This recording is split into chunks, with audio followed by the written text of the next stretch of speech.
Bonjour, je m'appelle Nelly Dupuis et je suis préposée à la réception et au traitement des appels d'urgence depuis maintenant 7 ans pour le COREC, le Centre d'appels d'urgence des régions de l'Est du Québec. Le travail de préposé consiste bien sûr à répondre au 911, mais aussi à prioriser les appels et soutenir les appelants.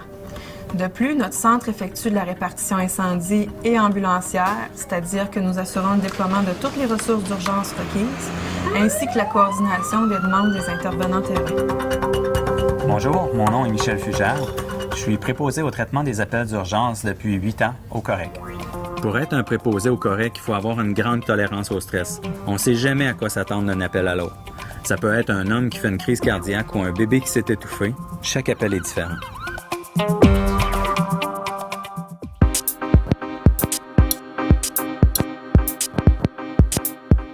Le processus d'embauche des préposés à la réception et au traitement des appels d'urgence comporte plusieurs étapes. Pour débuter, les candidats doivent passer des tests. Selon les résultats obtenus, certains d'entre eux seront convoqués en entrevue. Lorsque les candidats ont réussi les tests et les entrevues, ils suivent par la suite une formation de 3 jours avant d'entamer la dernière étape du processus de sélection, qui consiste en fait en des mises en situation de divers appels d'urgence.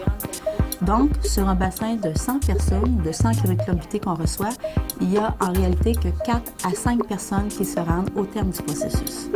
Les gens ne réalisent pas toujours l'ampleur de toutes les tâches qu'ils accomplissent, ni les habiletés que ces derniers doivent posséder. Dès que les préposés sont engagés, ils suivent une formation qui leur permet de répondre seulement aux appels 911. Après quelques mois, ils reçoivent une autre formation qui leur permet uniquement de trier les appels santé et incendie. Cette formation est donnée par l'International Academy of Emergency Medical Dispatch, basée à Salt Lake City. En effet, les protocoles de réponse utilisés par notre centre sont capables de cerner un problème en santé ou en incendie grâce à des questions bien précises. Ils permettent à notre personnel de donner un soutien téléphonique aux appelants et de transmettre les informations requises aux services d'urgence pour une intervention efficace et efficiente. Après plus de 6 mois d'embauche, les préposés reçoivent une dernière formation sur la répartition incendie et ambulance. À ce stade, ils sont polyvalents et en mesure d'accomplir toutes les tâches reliées à leur emploi. C'est un travail sans routine qui favorise l'autonomie et le sens des responsabilités. On a des quarts de travail de 12 heures, de 7h à 19h et de 19h à 7h, 2 semaines de jour, 2 semaines de nuit. Lorsque je réponds à un appel 911, je dois vérifier l'adresse de l'urgence et aussi de cerner le problème afin de transférer au bon intervenant prioritaire. En plus de vérifier ces informations-là, je dois également gérer l'émotion de l'appelant. Notre centre couvre un grand territoire comptant plus de 360 000 habitants qui va de Tadoussac à Blanc-Sablon en passant par Fermont et de la Pocatière aux îles de la Madeleine en passant par l'île d'Anticosti.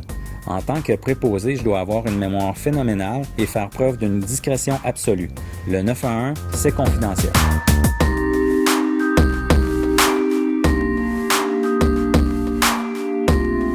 Nos préposés ne sont jamais laissés à eux-mêmes. En effet, il y a plus de 10 ans, notre centre a mis sur pied une unité d'assurance qualité dont les principaux mandats sont l'évaluation des appels et le soutien au personnel. L'unité d'assurance qualité évalue par mois environ 10 % des appels, et ce pour chacun des préposés. Ces derniers doivent atteindre des standards imposés par l'Académie afin de pouvoir maintenir leur certification comme répartiteurs. Pour ce faire, le personnel de l'unité d'assurance qualité les guide et leur transmet les informations importantes lors des formations. Le COREC est reconnu à titre de centre d'excellence. Afin de conserver cette accréditation, il doit maintenir des standards élevés en matière de traitement des appels d'urgence. Avec les politiques et procédures établies par le COREC, nous ne sommes jamais laissés à nous-mêmes. L'unité d'assurance qualité est là pour nous soutenir dans notre travail et, au besoin, rectifier des faits ou des gestes que nous avons posés. Lorsque je termine mon quart de travail, grâce à nos protocoles de réponse, je suis assurée d'avoir fait tout ce qui était possible pour aider les appelants. Nous avons une superviseure dans la centrale du lundi au vendredi. C'est elle qui gère les problèmes rencontrés et les réfère aux besoins à l'unité d'assurance qualité. De plus, elle supervise les préposés et veille à ce qu'ils travaillent toujours en équipe. Elle assure également un soutien auprès du personnel lors d'interventions majeures ou de plusieurs événements simultanés. Lors de la réception et du traitement des appels, il faut demeurer calme, et ce même si les appelants sont énervés. Dans la panique, les gens oublient que nous sommes là pour les aider. Ils trouvent ça long, ils croient que les secours n'ont pas été avisés. Il faut donc être en mesure de gérer ces événements tout en demeurant diplomate.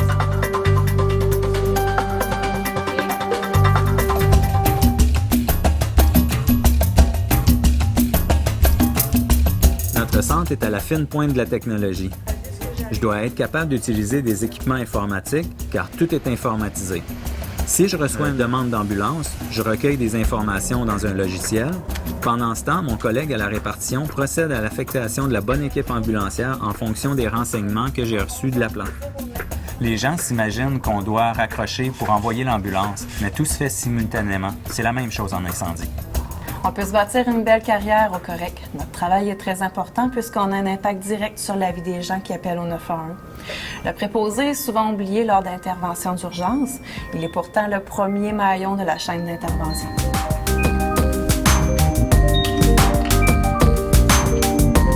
L'adresse de l'urgence.